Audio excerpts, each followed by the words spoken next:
아침 말씀의 제목은 율법 교사입니다. 어제 말씀에 아브라함이 하나님을 믿으니까 하나님께서 그것을 의로 여기셨다.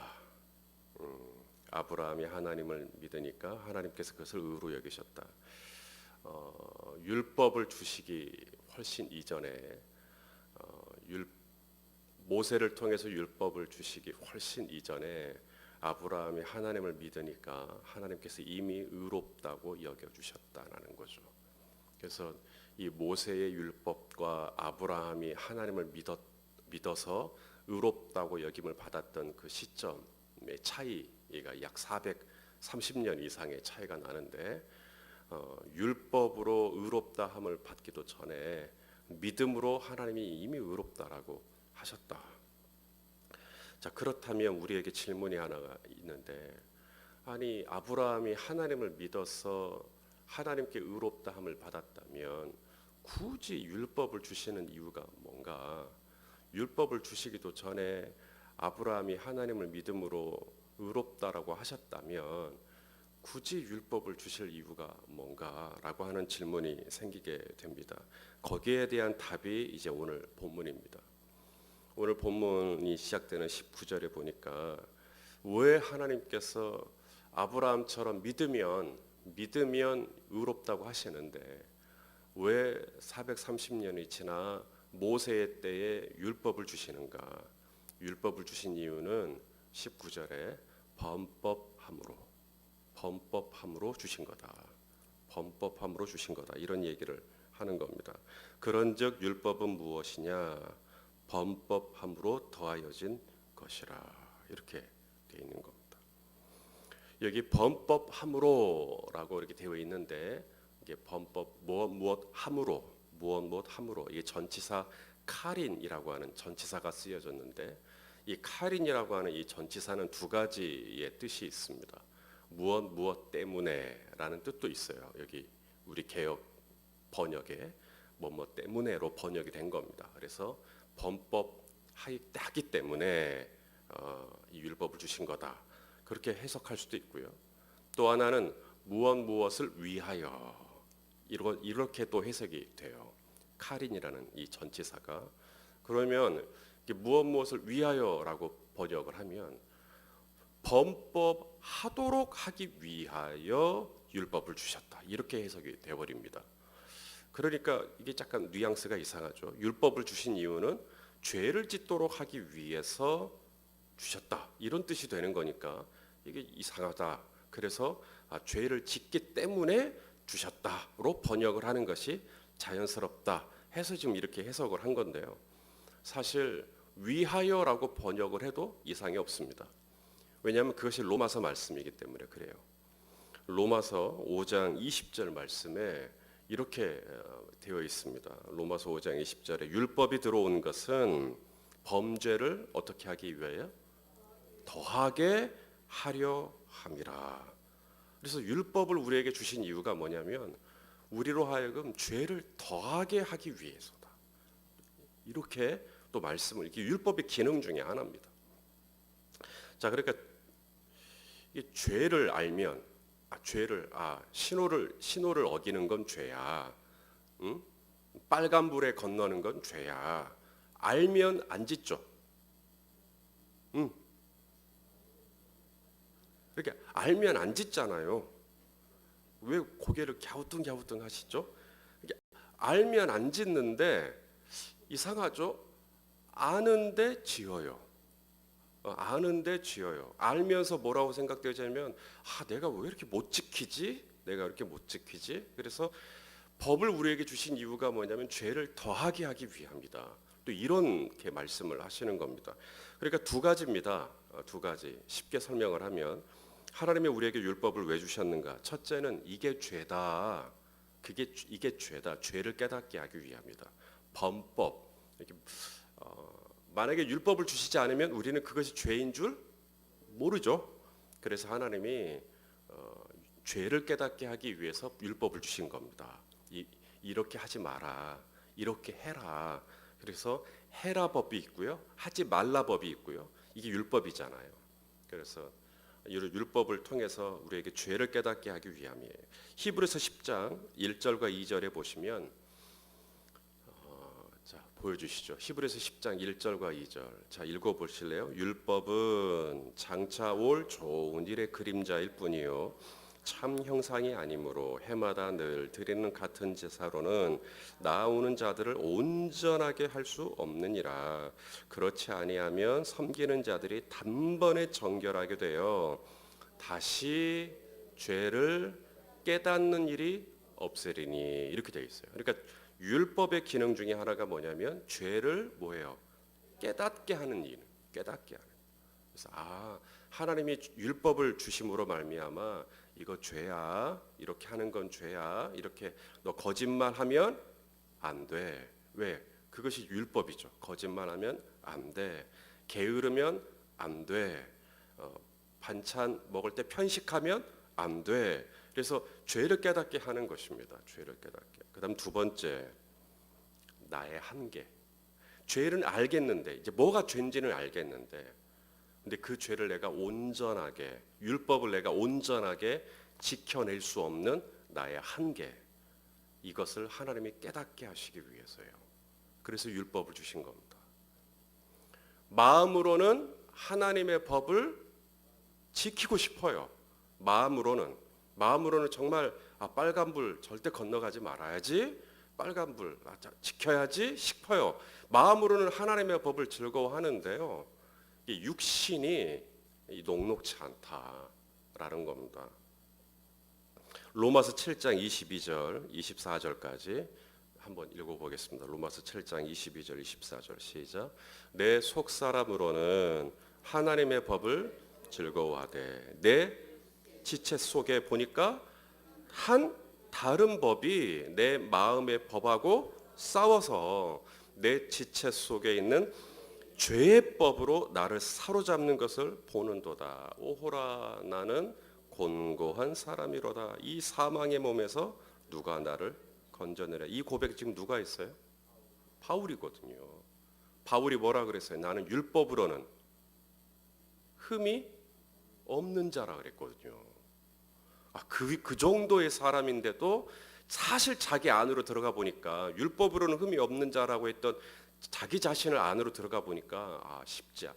이 죄 문제가 온전하지 못하더라는 겁니다.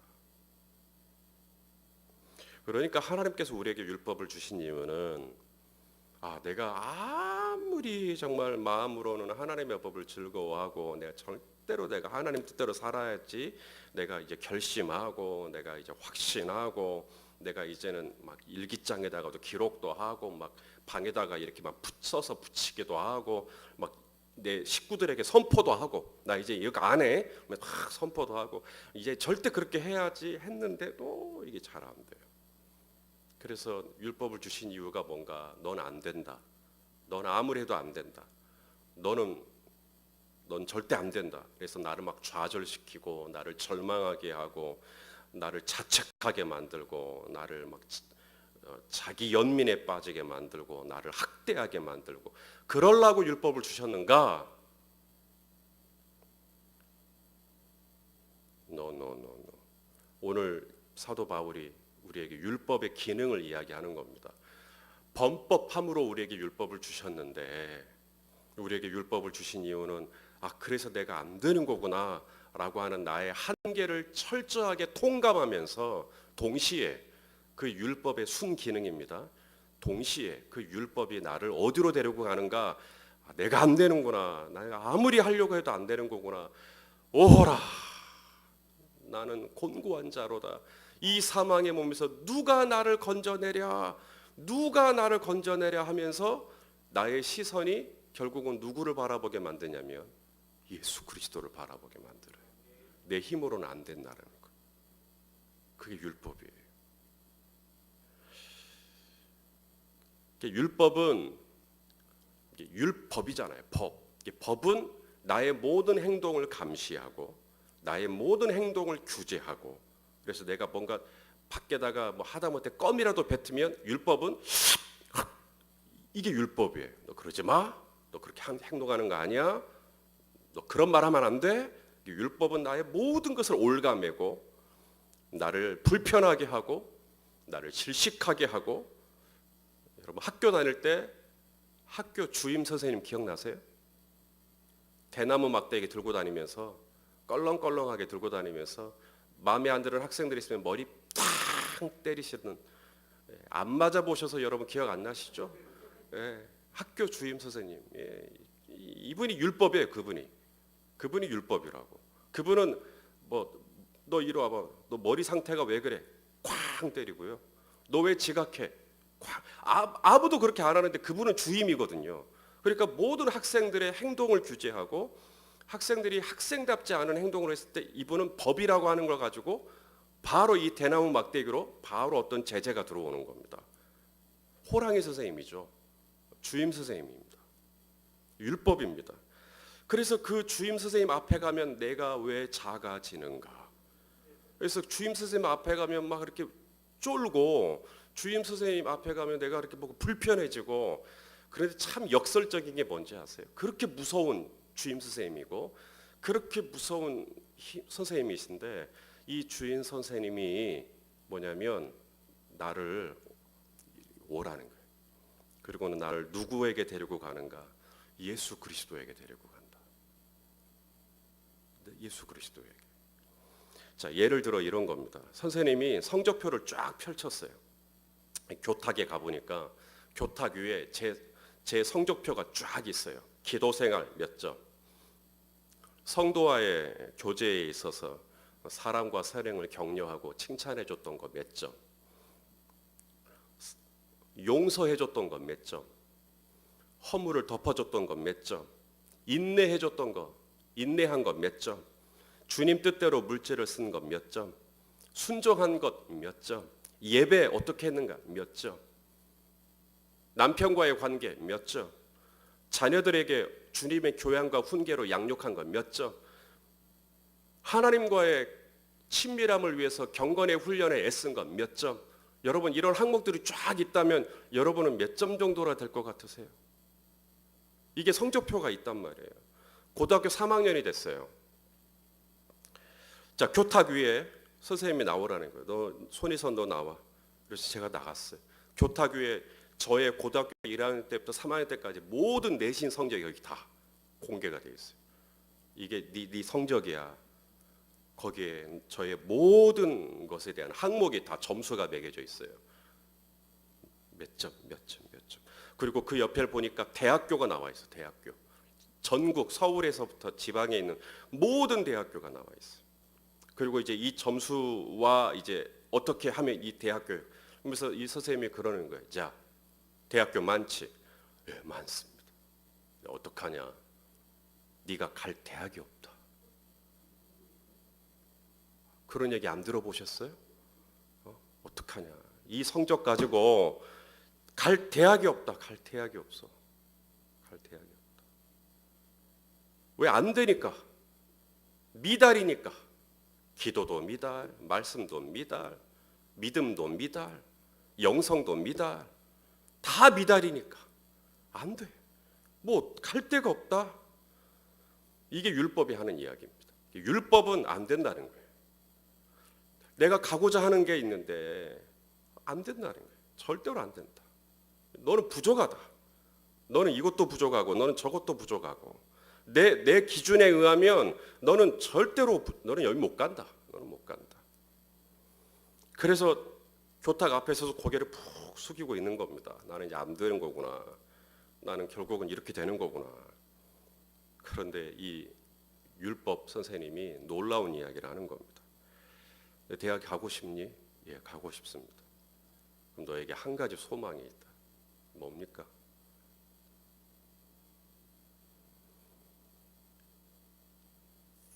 내가 너에게 소개해주고 싶은 분이 있다. 이렇게 되는 겁니다. 그것이 바로 오늘 본문에 나오는 초등교사. 초등교사. 이게 초등교사라는 말, 우리말로는 초등교사라고 되어 있는데 또 다른 번역으로는 후견인 혹은 개인교사 혹은 훈육교사 뭐 이런 겁니다. 로마에서는 아이가 어느 정도 장성할 때까지 이 개인 교사가 이 아이를 성인이 될 때까지 키우는 그런 교사가 있어요. 그걸 초등교사라고 이제 오늘 우리말에는 번역을 한 건데, 바울은 율법이 바로 그런 기능을 한다라고 하는 거예요. 그래서 이분이 네 수학 점수로는 불가능해. 너의 지금의 이 영어 점수로는 못 들어가. 이 꿈도 못 꿔.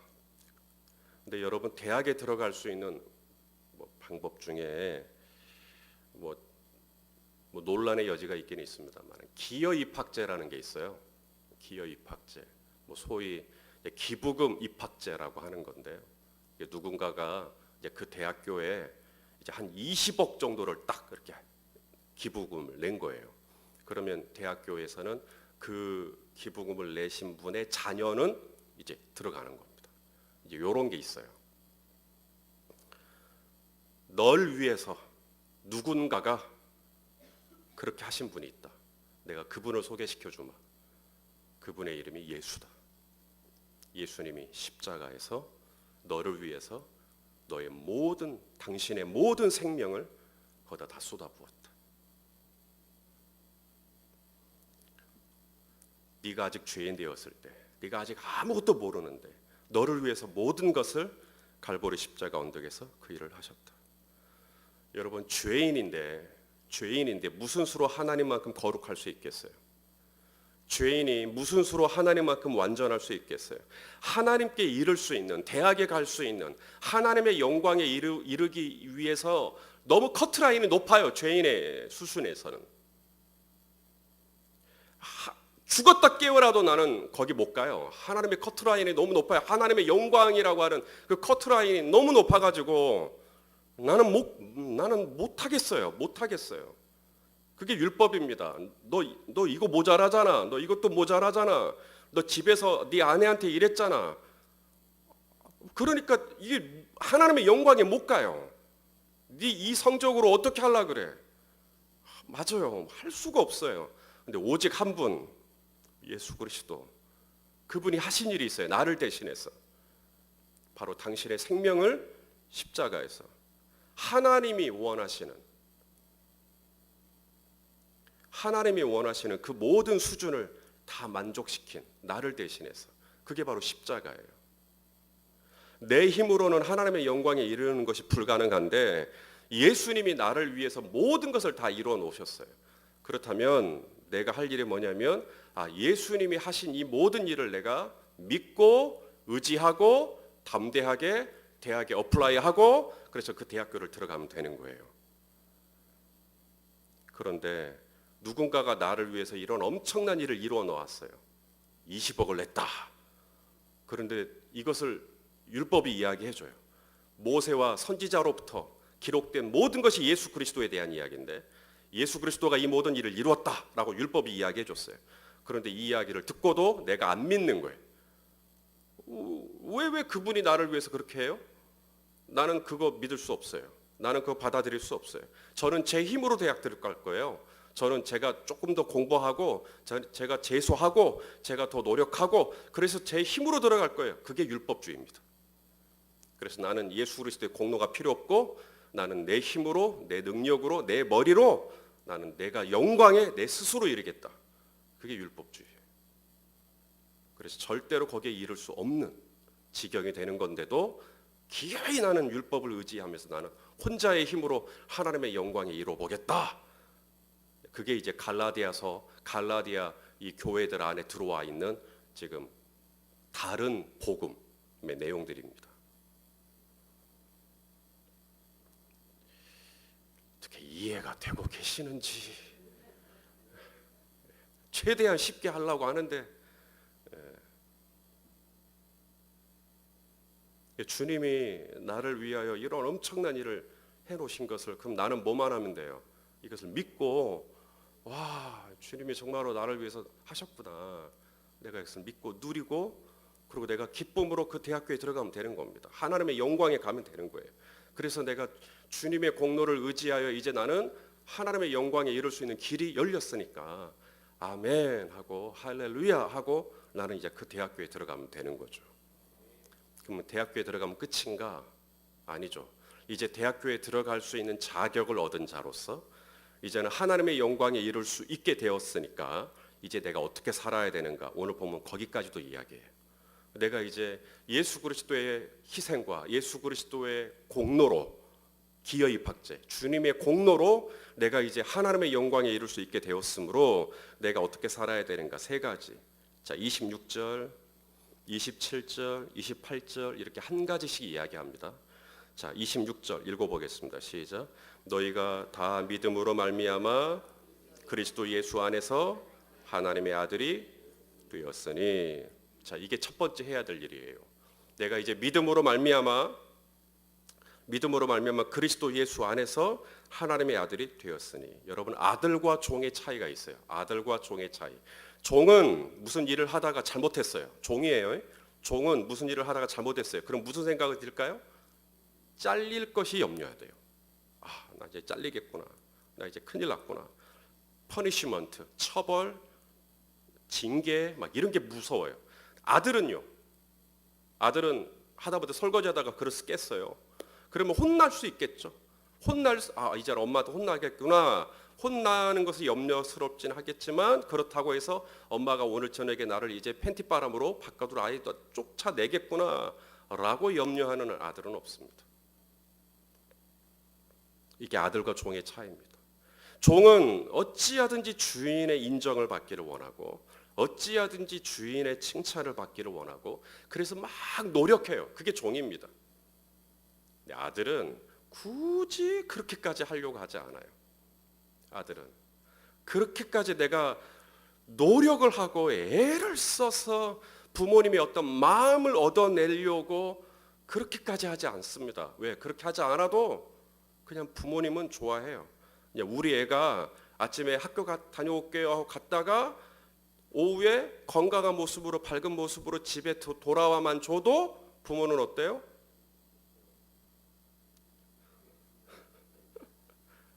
그래도 좋거든요. 그게 종과 아들의 차이입니다. 그리스도 예수 안에서 우리의 모든 죄는 도말되었어요. 십자가 위에서 나는 몇 점짜리다라고 하는 거. 나는 국어가 몇 점이고 수학이 몇 점이고 믿음이 몇 점이고 기도 생활이 몇 점이고 했던 나의 모든 점수, 율법이 나에게 막 매겼던 모든 체크된 점수, 십자가 위에서 모든 증서가 다 도말되었다. 예수님이 십자가에서 이 모든 걸 다 이제 도말시킨 거예요. 이제는 십자가 위에서 나의 모든 죄가 다 속함을 받은 것입니다. 그게 십자가예요. 그러므로 이제 우리는 하나님의 자녀답게 하나님의 아들이 되었으니, 예수 안에서 하나님의 아들이 되었으니 이제는 내가 하나님의 자녀답게 담대하실 수 있기를 바랍니다. 두 번째 27절입니다. 누구든지 그리스도와 합하기 위하여 세례를 받은 자는 무엇을 입어야 된다고요? 그리스도로 옷 입어야 된다. 여기 옷 입어야 된다. 이게 엔두오라고 하는 단어인데요. 엔두오, 이게 옷을 입다라는 뜻입니다. 옷을 입다. 엔두오. 근데 이 엔두오라는 이 단어가 동사인데 이제 목적어가 무엇이냐에 따라서 이게 뜻이 좀 달라집니다. 엔두오 나이키, 엔두오 노스페이스, 엔두오 이렇게 이런 식으로 어떤 엔두오 나이키, 그럼 나이키를 입었다. 엔두오 노스페이스를 입었다. 이런 뜻이에요. 엔두오 옷 입었다는 얘기예요. 그런데요, 이 엔두오라는 이 단어 뒤에, 동사 뒤에 사람이 나오잖아요. 그러면 이것은 옷을 입었다라는 뜻보다는 그 사람을 닮았다, 그 사람을 모방한다, 이런 뜻이 됩니다. 그래서 엔두오 크라이스트, 엔두오 그리스도, 그리스도를 옷 입었다 이렇게 번역할 수도 있어요. 그런데 사실 엔두오라고 하는 이 단어는 그리스도라고 하는 사람이 나왔기 때문에 그리스도로 옷 입었다라는 번역보다는 뭐냐면 그리스도를 닮았다 라고 번역을 하는 것이 훨씬 더 자연스러운 단어입니다. 엔두오 2주일, 그럼 2주일 닮았다, 뭐 이런 뜻입니다. 사람이 들어오면. 그러니까 예수 그리스도로 옷 입어라. 내가 정말로 이제 주님의 십자가의 공로로 내가 하나님의 영광에 이룰 수 있는 길이 이제 열렸으니까 내 힘으로는 내 능력으로는 도저히 다다를 수 없는 하나님의 영광에 이룰 수 있는 길이 예수님의 십자가의 기여로 십자가의 공로로 이제 갈 수 있는 길이 열렸으니까 이제 내가 어떻게 살아야 되는가, 내가 어떻게 그 영광에 이른 자의 삶을 살아야 되는가, 이제는 예수 그리스도답게 살아라. 내 삶 속에 예수 그리스도다운 것들이 흘러나올 수 있도록 예수님 같은 예수 그리스도의 옷이니까. 그래서 갈라디아서 2장 20절에 여러분 이미 읽으셨지만 또 이미 묵상하셨지만 이제 내가 사는 것은 내가 육체 가운데 사는 것은 뭐라 그래요? 이제는 갈라디아서 2장 20절 기억나세요? 이제는 내가 사는 게 아니요 오직 내 안에 그리스도께서 사시는 것이라. 그게 바로 엔듀오 크라이스트입니다. 그래서 이제는 내가 사는 게 아니다. 이제는 오직 내 안에 예수 그리스도라면 무슨 말씀을 하셨을까? 예수 그리스도라면 어떻게 하셨을까? 예수 그리스도라면 이런 것들이 흘러나올 그렇게 살아라 라고 말씀하시는 겁니다. 그 다음 세 번째 28절입니다. 너희는 유대인이나 헬라인이나 종이나 자유인이나 남자나 여자나 다 그리스도 예수 안에서 뭐예요? 하나이니라. 그래서 예수님의 십자가의 대속으로 내가 이제 죄인 되었던 내가 도저히 나의 어떤 삶이나 나의 행동이나 나의 지나간 모든 걸 토탈했을 때 도저히 하나님의 영광에 이룰 수 없었던 내가 예수님의 십자가의 피로 하나님의 영광에 이룰 수 있는 길이 열렸으므로 이제 내가 살아야 될 게 있는데 바로 그 십자가의 구속을 받은 내 옆에 있는 형제, 내 옆에 있는 자매, 그분이 남자가 됐든 여자가 됐든 종이 됐든 자유인이 됐든 헬라인이 됐든 유대인이 됐든 이분이 누구든 이분을 차별하거나 구별하거나 하지 말고 뭐죠? 예수 그리스도 안에서 다 하나다. 그래서 진짜 십자가의 구속의 은혜를 믿는다면 어느 누구하고도 연합하고 하나 되고 사이좋게 화목하게 그렇게 살아야 된다. 이것이 바로 성경이 우리에게 가르쳐주고 있는 레슨입니다. 사랑하시는 성도 여러분, 오늘도 내일도 늘 이 십자가의 은혜와 감격 안에 살아가는 저와 여러분 될 수 있기를 예수님의 이름으로 축원합니다.